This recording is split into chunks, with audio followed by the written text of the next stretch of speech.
introduced from Councillor Higgins. And no substitutes. Any declarations of interest in matters coming forward tonight's meeting? No. I've got the minutes of the meeting 14th of March in the bundle. Can I take those as true and accurate? Thank you. We have two items before us tonight, neither of whom have a petition, so the matters being taken are as per the published agenda. So, on that basis, we will proceed, please, to item 6, which is 33 to 37 Belmont Road, Uxbridge. Thank you, Chair. Good evening, everyone. This site is approximately 750 square metres and occupies a square plot on the junction of Belmont Road and Redford Way. The site falls within a designated archaeological priority area. It also falls within the old Uxbridge Windsor Street. The old Uxbridge Windsor Street Conservation Area is located nearby. It's also located within the Uxbridge Town Centre and is in very close proximity to the Uxbridge Tube Station. It's another site plan. It's the aerial photo, and this is the existing site. So it consists of a 2-storey flat roof building. It's located at the front of the site, comprising 2 vacant retail units on the ground floor with offices above. The retail units were formerly occupied, as you can see, by Blockbuster and Coral. This photo was actually taken some time ago. I don't believe the Coral's in use any longer. Yes, absolutely. And this is a view from Redford Way, and this is the gym fitness studio located to the rear of the site. This is the proposal. The application proposes to demolish all existing buildings and erect a 6-storey building comprising 33 flats, 335 square metres of flexible commercial workspace, that's use classes A1 to A5, along with associated storage, cycle parking spaces and 2 disabled parking spaces. That's the elevations. So that's the elevation, front elevation to Belmont Road, side elevation to Redford Way. You see there's some houses located behind with their rear gardens backing onto an alleyway that separates the site from their gardens. There's a rear elevation and a cross-section through the site. This is a ground floor plan, so these are the 3 retail units fronting Belmont Road. These are ground floor units with 2 disabled parking spaces located off Redford Way. The cycle parking is located to the rear of the site. These are some of the upper floor plans. You can see there's a large roof terrace proposed as part of this scheme. Right, as you'll notice in the addendum, there was an error in the report addressing the outlook issues, and that that section in the report was actually written for a previous scheme that was refused. So I've got some comparison drawings here that clearly explain how this scheme differs from that refused scheme. The blue outline is the refused scheme, and there is actually a red line outline which was a previously approved scheme, and obviously our scheme is the elevation you can see in front of you. You can see it's a floor lower and has been set in, and the upper floor that is retained has been set in from the sides. And this shows it a little more clearly in elevation from Redford Way. This is the rear gardens of the adjoining properties. You can see in relation to those properties, the height of this proposal is significantly lower than previously proposed in all respects. And there's a rear elevation again showing that. The screen here is 1.8 metres high at the rear and is opaque to prevent overlooking from the roof terrace into the rear gardens behind. And the screen to the front, the balustrade to the front, is 1.1 metres high, which apparently is building control, building regulations compliant. And that's just a floor plan of the building that's being removed. So, in summary, the principle of a larger development now being proposed is considered acceptable given the site's highly accessible town centre location. The site has the highest PTAL rating of 6A, and this high quality contemporary design is considered to be a big improvement on the appearance of the site as existing. The height and bulk of this scheme can satisfactorily be accommodated in this urban location without appearing overbearing. If I go back to the photos at the beginning, you'll see that there is a scheme currently under construction, almost completed now. That's the old Senator Court development, which is of a similar scale to the one being proposed on this site. So, given the site's high level of accessibility, it's not proposed to provide any car parking other than 2 disabled spaces, and this car-free approach is supported by the council's highway officer, subject to a legal agreement preventing future residents of the scheme from applying for car parking permits.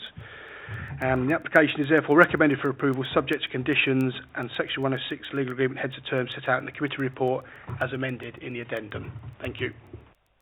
Before I open this one, there are significant amendments in the addendum, particularly into relation to page 29, the Outlook section, and also the affordable housing review mechanism, which was missing from the original report. There is no affordable on this one, as proposed. Right, I'll open it up. Councillor Edwards, please. Thank you. If I may, Chair, I need some assistance, please, on my reading of the sunlight assessment that came with the application. I know the executive summary has says that it passed the test, and I know the executive summary of the sunlight report says it seems to pass the test. However, when you dig into the detail of the report, the impact on the windows to 16 to 20 Orchard seem to be detrimental, as stated by the BRE guidance, and the overshadowing to the gardens of number 15, or potentially 15, and certainly 16, is also contrary, or appears to be contrary to the standard. Now, it could be my lack of understanding of these tests, the numbers and what they're saying, but it does suggest to me that there is an issue regarding sunlight and overshadowing, and I would just ask for some officers' comment on that, in particular some comment on the detail within the report. I think the council is referring to the planning documentation on the council's website, are you? I am referring to the report that comes in the Day and Sunlight Study, Belmont Road, Uxbridge, by the Light Consultant, which is used as evidence support, and which we draw from the report in our planning report. Because the summary, as in this report, is indicating the world is all good. Yes, but the detail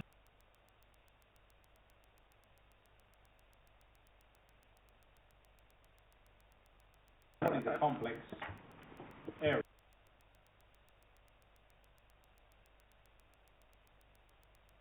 Neil? Well, I mean, I don't have that document in front of me, unfortunately, but I have all I have is a summary set out, the officer's summary set out in the report, which indicates it does comply. Well, I can read you some of it. If it does exist, it says right at the beginning on page 5 and 6 about the different tests, and one of them is the sunlight availability of to windows, and it says the BRE guide states that sunlight availability may adversely affect it if the centre of the window receives less than 0.8 times its former sunlight hours during either period, and they're talking about September the 21st and 21st of March. And the overshadowing of the gardens is also talked about on the 21st of March if it receives less than 0.8 times its former value. When you look at the detail for Orchard, which is buried, well, right to the end of the report, page 42 and 43, you are talking about 2 out of the 4 windows of number 16 have values of less than 0.8, which suggests that they're receiving a greater impact such that it would be noticeable. If it's noticeable, it must be detrimental, I would have thought.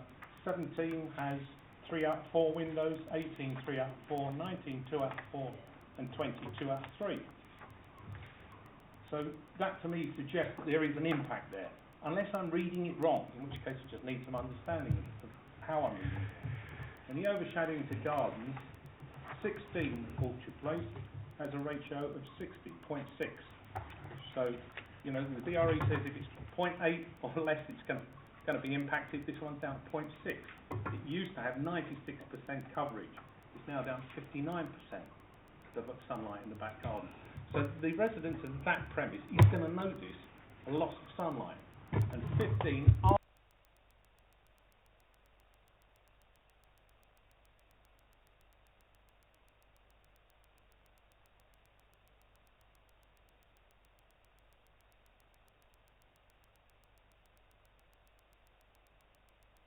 Hang on,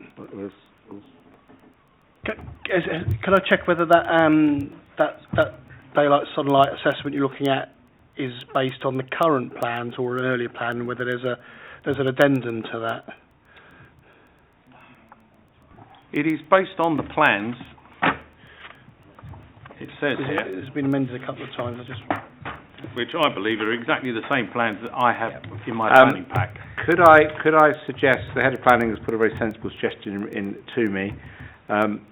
We clearly have a potential discrepancy between the summary report that I've read here and gone, well, it seems to be all absolutely okay, and what the councillor has picked up from the planning documents as per our website, so they are documents. Could I suggest we adjourn for 10 minutes or so and allow officers just to go away and review the original document? Would there be support for that? Councillor Duncan. Thank you. I would support that.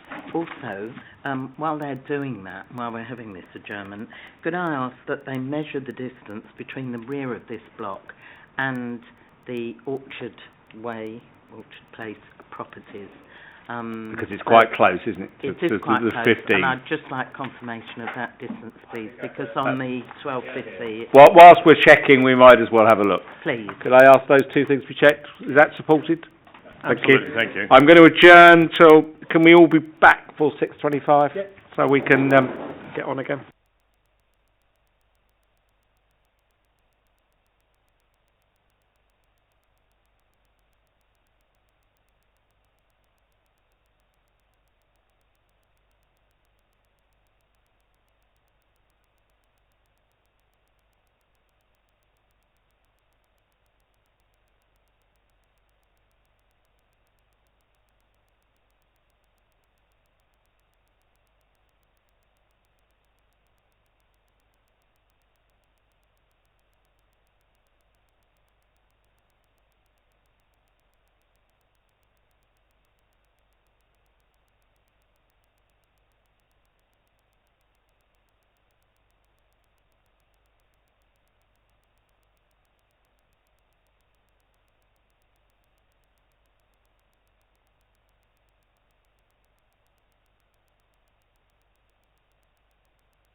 Okay, I will restart the meeting, having had the adjournment. Neil, is it Neil or James? Which one of you's got the classic job of explaining this one? James is going to have a go at the sunlight, but I have measured the distances between the... Right, let's do distances because that's much easier. I need a number for distances, I think would satisfy the councillor. Yeah. And it is. I've got 17... Well, I think we've got the same distances. Okay, James has got those as well. I didn't realise he got them. So if you look at the bottom of these two plans, so the distance from the rear of the dwelling to the back end of the two-storey section of the building is, well, I've been given a figure of 17.54 metres. Yep. But the key issue here is that's 2.5 metres more than the 15. So I'd be saying to you, members I'm sure are aware of the HDAS distance for loss of outlook. It's a 15-metre threshold. This is 17.5. No, 21's for overlooking, and that facade doesn't have any windows in it.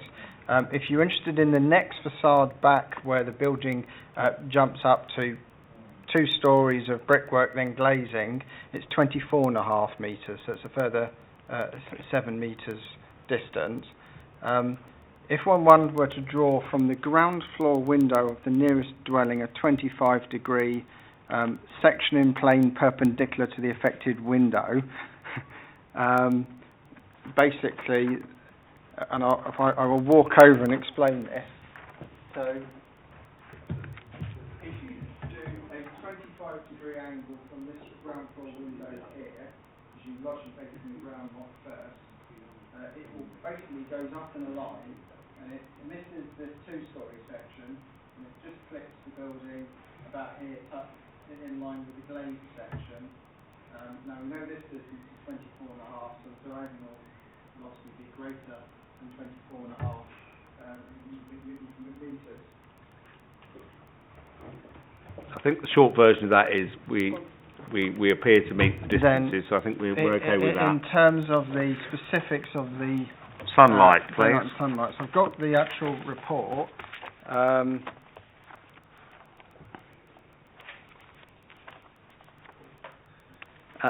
And this goes through 230 windows are assessed in terms of their impact, and it's the last 50 odd which are the it's 182 to windows 182 to 218 are the Orchard Place properties, and the loss of light is no more than 10% on any window, full stop. And then there's a further point that we need to check, and this is the one point I have difficulty, is whether this report reflects the very latest plans, which I can assure committee would reduce rather than exacerbate any daylight sunlight impact. So in terms of giving some guidance to committee, myself and Neil think that this scheme is acceptable in terms of daylight and sunlight, but if committee had some concerns, what they could do is request that officers check that the report reflects the very latest plans, ensure the report is updated before any decision is issued, and that could be delegated to the chairman and Labour lead as a post-committee action. Because so the one thing that we, notwithstanding the 10-minute adjournment, we're not 100% certain on is whether this report relates to the very latest plans. But as I say, the plans have only improved, they haven't worsened during the course of determination of the application. Okay. Councillor Edwards, I'll come back to you as you started this debate for us. As I say, this is a complex area of which I've not received any training. I only read the report and look at the numbers here. When you look at page 43, the winter hour losses on some of these windows is quite significant in terms of the percentage. It says it only loses 5%, but it was at 23 and it's gone to 18, so that is the 5%, but it's actually lost 25% of the light that was there. So it's, what's being measured? There is an existing building that goes up to the rear boundary. That must be borne in mind. So we would only assess the extent to which this scheme worsens any existing impacts. And the percentages do appear quite small and marginal from what I can see from this report. And is it based on percentages? Is that what we would normally base on? Yes, and the conclusion the consultants reached in a quite lengthy report, which as you see I've just printed out, is that the scheme is an acceptable scheme. So, okay. and they are clearly qualified right-of-light consulting chartered surveyors, and members would have to put quite a bit of weighting on who's undertaken the report, because there are specialists in right-of-light consulting, and these consultants clearly are said specialists. Okay, so the advice from the head of planning is that the report is basically acceptable, although we can't be sure it's on the latest scheme, although the latest scheme would be a smaller scheme than previous schemes. So therefore the thing is going to get better, not worse. Yeah. That would be, is that the executive summary of the executive summary? With that, yeah. Okay. I think on that basis, I think that we're probably not gaining anything by asking for anything further, because we're only going to learn that it's better than it already was, which is, we're already struggling to refuse on that anyway. Sorry, if I can just pick up one of the consultants' views, and I'll read it out. All main habitable room windows which face within 90 degrees of due south have been tested for direct sunlight. All windows pass both total annual sunlight hours test and the winter sunlight hours test. The proposed development therefore satisfies the BRE direct sunlight to windows requirements. And then there's a similar paragraph regarding overshadowing to gardens and open spaces that finishes with the proposed development therefore passes the BRE overshadowing to gardens and open spaces test. I think we're probably going to have to conclude that that is what it is. Given that we are not experts in that. Okay, anybody got anything else on this one? Councillor Duncan. Thank you, Chair. On the distance, which is 15 metres away, I see that there are no windows in that part of the development that face the Orchard Way properties, but there is a balcony which has a window or some kind of panel at the side, and I'm not sure whether you said that was going to be screened. On which plan are we, Councillor? This in the plan book is page 90. Right, okay, And page 90. Right. I'm looking, these are the retail units. Here's the part of development closest to Orchard Way at the rear. There are no windows here. They've got them front and back. But on this balcony, you can... There's a window. There looks like there's something there, doesn't there? Yeah, that's clear. You need a privacy screen. Mind you, So, yes, you can say. Does it need a privacy screen? Has it got one? That one was obviously at ground floor, so there's a fence preventing overlooking there. But this Yeah, one's that's the on the first floor floor. above. On the floors above, do we have a similar issue? Second, yeah. Yeah, so So- that balcony will be within 21 metres, so it needs screening. Right, It does. so privacy screens, Could we make that a condition Yeah, or whatever yes. is required, please? yes. Thank you. The wording that will be worked in a minute, but yes. So yeah, go on, Councillor. There was one more point. On the roof garden, I know it's sort of shown, I'm not quite sure how to read this plan, but we don't want the accessible part of the roof garden to come right to the edge. I think we've had this debate before. Yes, and I'm not quite sure whether, there's nothing to say what this is. It's not actually marked on the plans, and it's the plans Are you? Is the question really where the sort of fence is or the screen yes, is? Is that where's what the we're saying? limit? I think this elevation helps at all and shows this roof texture we're talking about. That shows how far in from the edge That 1.8 metre screen is set. Is that what you're talking about? No, I'm not talking about that. It's this bit here. Yeah, I think the councillor's correct. I don't think it is absolutely. No. I'm not absolutely clear in my mind. Look, we've got to be sure that people cannot get right to the edge for obvious reasons, and yet greenery is shown around here. So it's not clear whether is this a green grass area? No, Is this planting of shrubbery, and is this a wall around it? We don't No, know. I think there's some lack of clarity. Please. I think the head of planning may be able to offer us a way forward. I mean, in terms of the landscaping details, we'd have more details of the roof gardens to come through condition anyway, so you could logically add the details of the kind of balcony, sorry, not the balcony, the screening details, that the final details, including the setbacks, are to be agreed. Yeah, I think I'd like to suggest. I think that's a sensible suggestion. I mean, I'm making the assumption that it is on those lines they've shown, but if, as you say, we wouldn't want it right to the edge. I think that's entirely sensible. So we've got privacy screens on the balconies, and we've also got screening on the roof garden so far. Anybody got anything else on this one? Are we happy to delegate those to the head of planning? Relatively straightforward to sort out. So, if nobody's got any other issues, someone give me a proposal on this one.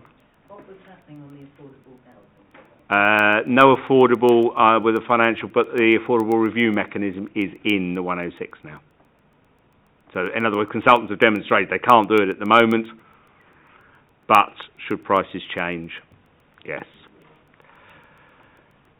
Councillor Oswald? Yeah, thank you very much, Chairman. Yeah, I'll move the officer's recommendation with the conditions that we've already spoken about, and leave it to the head of planning to sort that out. Yeah.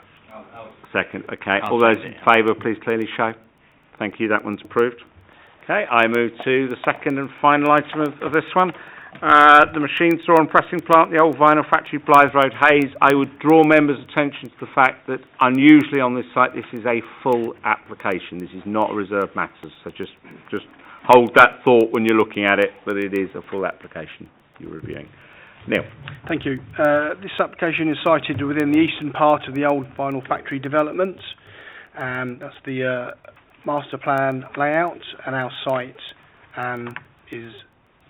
Actually, there's a bit one here. Our site is this one here. So that's a gatefold building, which has already been approved, and this is the current application. The machine store and pressing plant form phase 6 of the old vinyl factory development, and the pressing plant, formerly Apollo House, is situated at the eastern end. There's a close-up. It has been partially demolished in conjunction with the demolition of Jubilee House in accordance with earlier planning permission. And the site of the former Jubilee House is currently being developed as part of phase 2 of the master plan to create the material store, which I think is the area here. The application proposes a mixed-use development of the pressing plant, including the partial demolition of the pressing plant building with the retention of the front facade, which is a locally listed building, and part of the western facade. And construction of a 3-screen cinema plus bar, restaurant and exhibition spaces. Also along to the south, the pressing plant is construction of the machine store, which are these 2 blocks here, comprising 81 residential units and a 926 square metre health centre. So that's a garden. That's the landscaping plan. There's better plans. This is the ground floor plan. So this is the pressing plant building, which is being partly retained, refurbished and extended to create the cinema. This is the commercial element, ground floor. This is a parking area that's going to be covered by an amenity deck, and this is a building, I'm going to get this wrong now, this is building A and that's building B. If I go up through the plan, sorry, that's a sub-basement, a lower basement. This is at first floor level. So this is a cinema building. This is the first bit of residential in Block A. That's the amenity deck covering the parking area.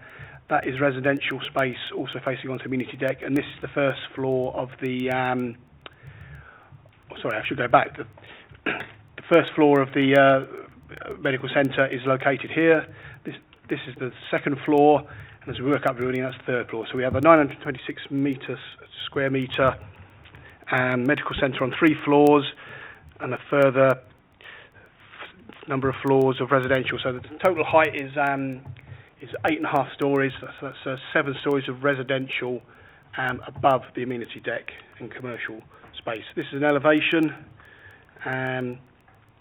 from the west. So that is the cinema building involving partly refurbished pressing plant, and that's Block A and Block B.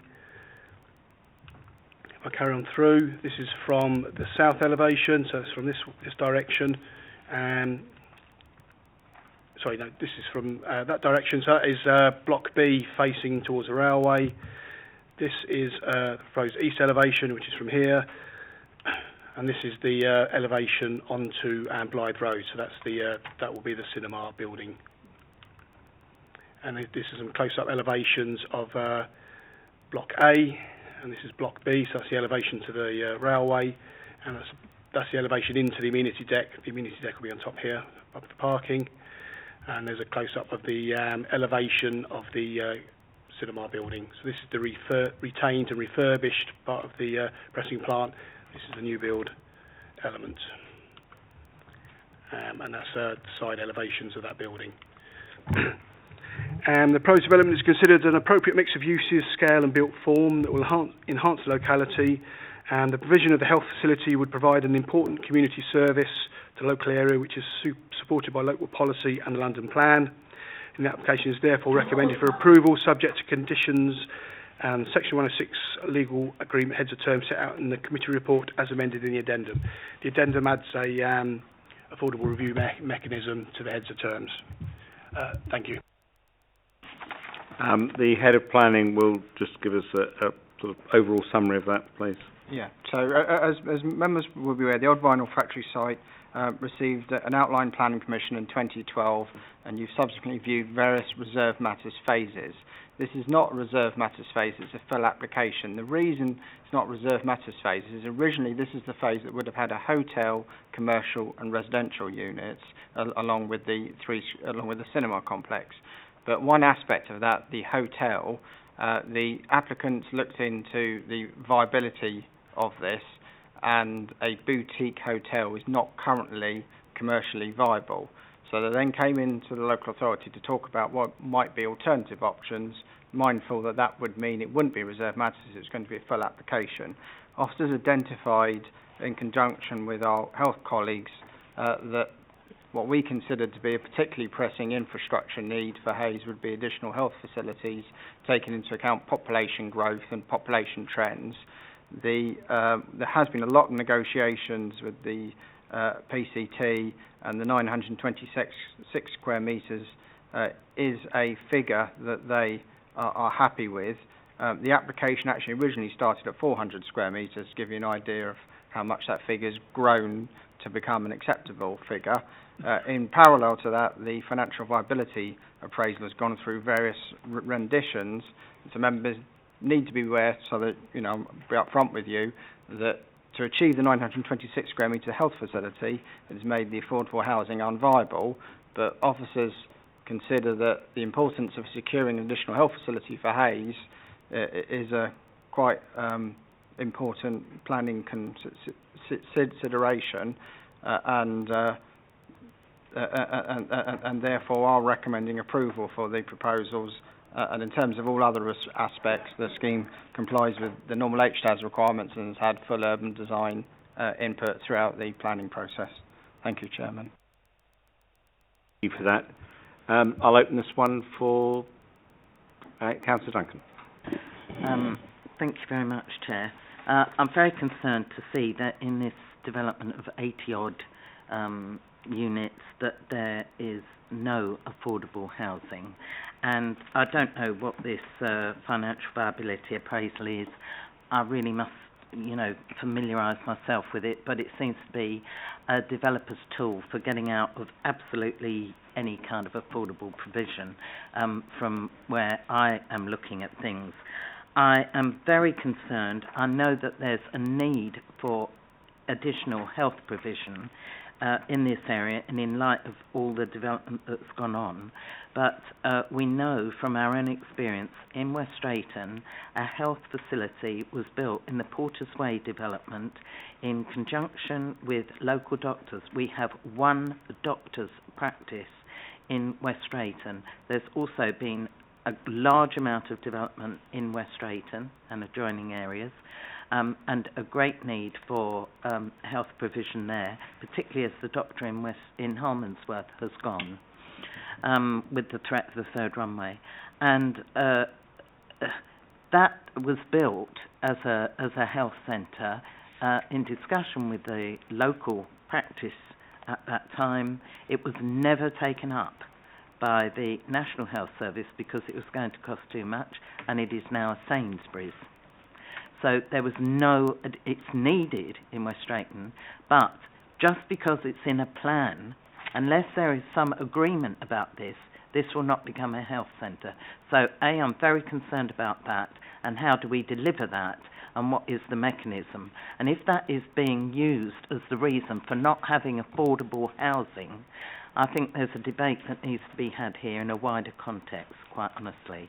But I would just like to hear what the reassurances are, because as we know, and I think officers will recall the situation in West Drayton, we're now in a dire situation, and as regarding health provision, and in Harmondsworth. So the real question is does the provision within the S106 effectively guarantee that we will get what we want? Which I'll just... I don't want to go in too much detail into what happens in West Drayton, but you need to have the sort of primary care trust, clinical commissioning group. You've got to get everyone, all the bases aligned if you are going to bring forward new health facilities. So there has been a number of meetings behind the scenes. I've been attending in conjunction with Kevin Byrne and a number of other officers with the relevant health facilities, so they are very much on board. To be fair to the applicant, this was originally an officer suggestion in terms of what might be an alternative use within this particular part of the development proposal, and one that they are fully on board with.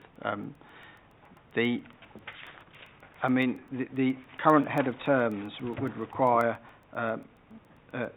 transfer to be agreed within 5 years from date of permission or 3 years from date of commencement. We think that should be enough. My understanding is that in the past, because there hasn't been agreement between the relevant internal health authorities, schemes haven't moved forward. That's the nuts and bolts of it. It's nothing to do with the local authority. But the relevant health authorities do now speak to each other. The things are better aligned than they were in the past. But all we can do as a local planning authority is try and negotiate planning gains such as this, and then through an appropriate legal agreement try and tie it down as much as possible.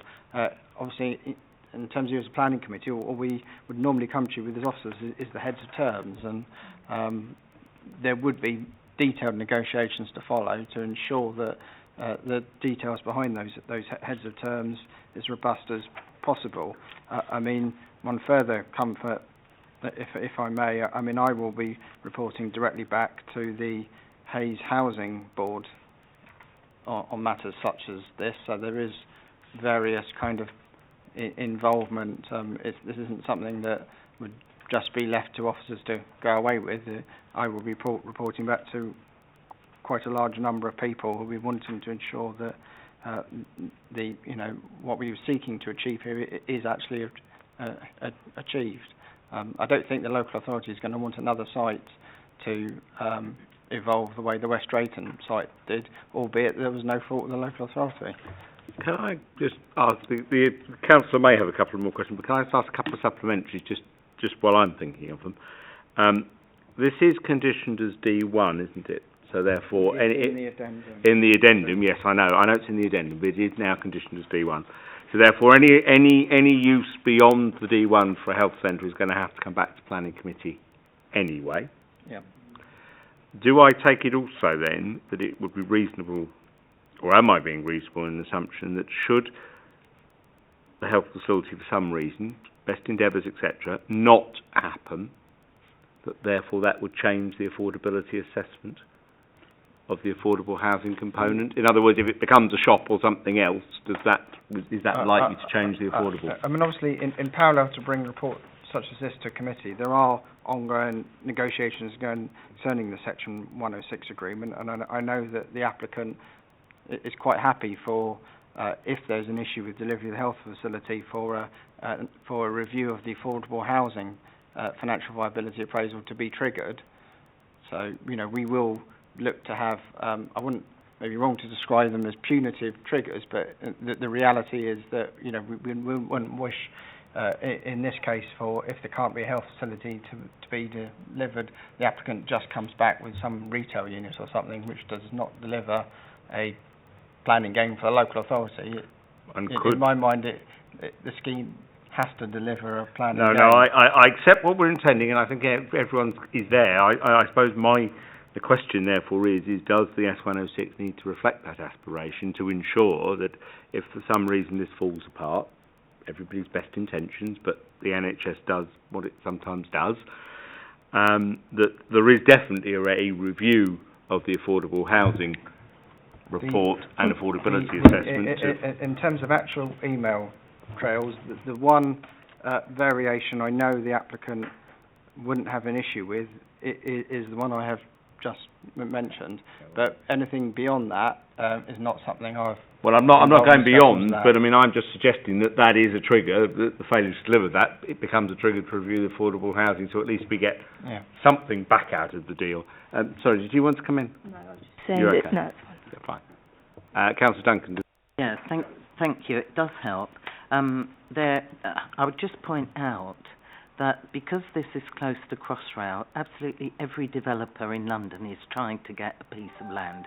Now, I know that the profit and the viability is all in what price you buy it at and what price you sell it at. But, for example, in West Drayton, there's been a 50% uplift in housing. Just speak to anybody there. So that's why I found it so incredible to find that out of that profit, they can't afford one bit of affordable housing. I mean, in the end, I know it's bought by Chinese investors and it's rented out as if I could draw this to a conclusion, unfortunately, the way this works has been independently checked and assessed. There may well be issues that can I ask need then to come another elsewhere. thing? What about if it does become a health centre? Where is the parking for that health centre? Given the fact that there may well be people in wheelchairs or, Next part of the question is a fair question. There are 15 spaces proposed for the health centre, 3 of which are disabled parking. 10? It's 15. 15 for the health centre, not for the cinema. What's the cinema got on top of that? They share the same space allocation. So the 15 space allocation is shared between the cinema and the health centre. So which of those 15 spaces, 3 are allocated as disabled. So if I can come back at the same question, which the councillor will if I don't. So in the evening I can fully understand that the cinema will be perfectly happy to use the parking spaces. I get that bit. And probably first thing in the morning the health centre will be fine. I have a horrible bit in the middle though, where I think cinemas generally have an afternoon screening that runs, or at least they did when I last was in one. And health centres tend to be busy till about 7 o'clock at least in the evening, and maybe longer if others have their way. So will we not have a slight conflict here between cinema users on one side and health service users on the other? Yes. There's also a bar and a cafe. Well, I was kind of, I thought I'd leave that bit to one side for 10 seconds. So we've got 15 commercial spaces. Have we split them between the uses? We haven't. No, there's no split proposed. And obviously that we can put in a condition about car parking management strategy to identify who has what at what time. Can I suggest that we do need that, because it looks as if there is going to be an under-provision here. I know we're in the centre of town and it's very close to Buckingham. I think it's going to be very tight. But I think it is going to be tight, and I think that is just going to lead to difficulties unless there's some allocation, and I think we need a condition requiring that something... I think a car park management plan, and if I could add I know it's obvious, but we might as well put it down as being obvious, that also needs to include the allocation of those disabled spaces to give priority to doctor's surgery when they need them, because if people who have disabilities require to go to the doctor, that's clearly an importance, and they need to be able to park. So let's just make sure we get it right when we're doing it. Okay, anybody got anything else? Oh, sorry, you got... Could I just clarify what the situation was regarding the health centre? If for some reason we're not able to penetrate the impenetrable NHS financing system, as it seems at the moment, that this land would then be looked at as possibly being for affordable housing. Well, I think what the head of planning is suggesting is to amend the head of terms. So what you're saying is if, I don't know, purely hypothetically, negotiations break down in 18 months, that then triggers a new review of the affordable housing. Yes. I think that's what. Yes. Yeah, and that's going in. That's the change to 106. And I think the applicant is, from what the head of planning is telling us, is indicating they won't have an issue with that. I haven't discussed any other kind of. No. But I think that covers the point. If this doesn't become a health centre, then we need a trigger for the affordables to make sure we get something out of that. That's fine. So we've done that. We've added a condition on car parking management to tidy that one up. Councillor Morgan, then Councillor Edwards. Thank you very much, Mr. Chairman. I've actually got an issue with the actual number of residential units. Perhaps the officers can help and guide us on this. On page 41, it says we have 81 residential units, but on page 55, when you add up the items that the waste strategy officer has gone through, it adds up to 80. We seem to have lost one somewhere, and then when I'm looking at the plans, I get nowhere near 80 or even 81. Can the officers please help and guide? I would suggest it's probably the waste management's wrong, because everywhere else it's 81, isn't it? Yeah. I think we'll have to take that bit as an error. I don't think, to be honest, I don't think one on this size is particularly material anyway. To be honest, 80 or 81 wouldn't make a vast. That's just in there. I don't know if it's relevant. Look, it does look like there was an amendment at some point to add one unit to it, if you look at the front page summary I've just been shown. Councillor Edwards. Thank you, Chair. The issue is around the parking and the pressure that's on it from the health centre and the retail side. Recognising that such a high proportion of these are studio and one bed, and we're in the middle of a town centre, I just throw in the mix whether or not there should be a reduction in the residential parking to increase the facility for the health centre. The head of planning will take that one. If we have a parking management condition that enables some flexible use of the parking, which I think is where we are heading, we wouldn't need to deviate from any parking sort of parking ratios we've previously agreed in Hayes. If you follow your suggestion, we will be deviating from the ratio we've applied on sites in Hayes. Now that might be something in the future the council does consider, but I suspect we'd probably want to do that following in line with local plan or supplementary planning documents, or in a kind of more of a plan-led approach rather than on a site-by-site basis. That said, for what it's worth, I know the applicant thinks that they won't need that many parking spaces given the unit mix. Well, could I I'll make an observation to that, if I might. I think it is dangerous to create a precedent at this point. This parking's already relatively low, and that gives many of us issues, I know. I think it's dangerous to create a precedent of formally reducing. I think the suggestion of conditioning that there may be some flexible use of these spaces if this particular site allows it has some sense to it. But I don't think formally agreeing to reduce the number of residential is a risk, because that will be applied then on, and I'm sure this isn't, well, I know this isn't the last site to come forward in Hayes, and we don't want them all coming forward then with, we'll just have even less. So I think I would take the head of planning's caution there. Councillor Duncan. I do appreciate the point that Councillor Edwards is making. I have sympathy with it. I would not want to reduce this, because a lot of one-bedroom places close to the town centre would be appealing, possibly to older people, many of whom may be totally reliant on their vehicles to get to more awkward places, if you like, on a bus locally, yes, or train locally. But I think a lot of older people depend very much on a vehicle, and there may also be disabled people who are also reliant on it.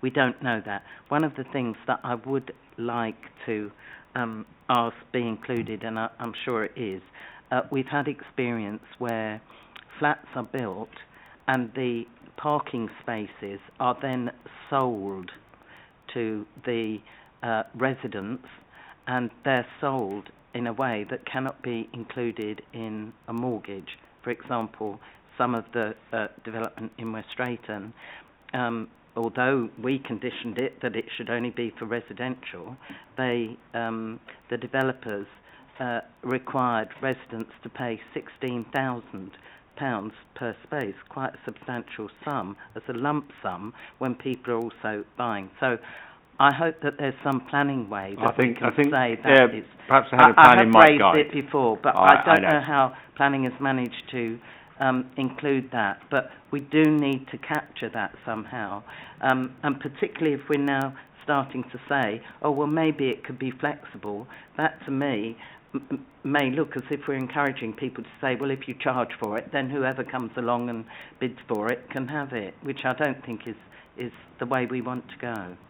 Okay, the head of planning, and I'll wrap this up. Just guiding you. So on the first item tonight, it was all standard type conditions. This is a non-standard condition we're talking about. So if you want it to be agreed by the chairman and let Labour lead, I'd be quite comfortable with that suggestion, because I think we as officers will need to have carefully craft this particular condition. Yes, I think we need to reflect and think carefully. Yeah, and I think it would need to come outside. There is a valid point about the commercial, particularly in the doctor's surgery and the residential parking on this one. There's also the wider conditions of the old Byron factory site as a whole. I think we'll ask for that to be looked at and to come back to myself and the Labour lead. I won't ask you to try and work on it now, because I think that's impossible. Apart from that, and we need the car parking management plan anyway, didn't we? And the other change is the insertion into the head of terms about the affordable housing review mechanism being triggered should the health centre not appear. It's going in anyway in terms of uplifting value, but in terms of the health centre not appearing, it will be triggered. Anybody got anything else on this one, or are we happy to take it forward? Will you propose? Thank you, Councillor Oswald. Thank you very much, Chairman. Yeah, I'll propose it goes forward with the officer's recommendation with the conditions that we've discussed tonight. Yeah, and the wording between you and the... Yeah, and myself and the Labour lead just to agree that car parking. And the addendum. And the addendum, yes, which is significant. Yeah. Thank you. Second that. All those in favour, please clearly show. That one's approved. Thank you very much. And that closes us.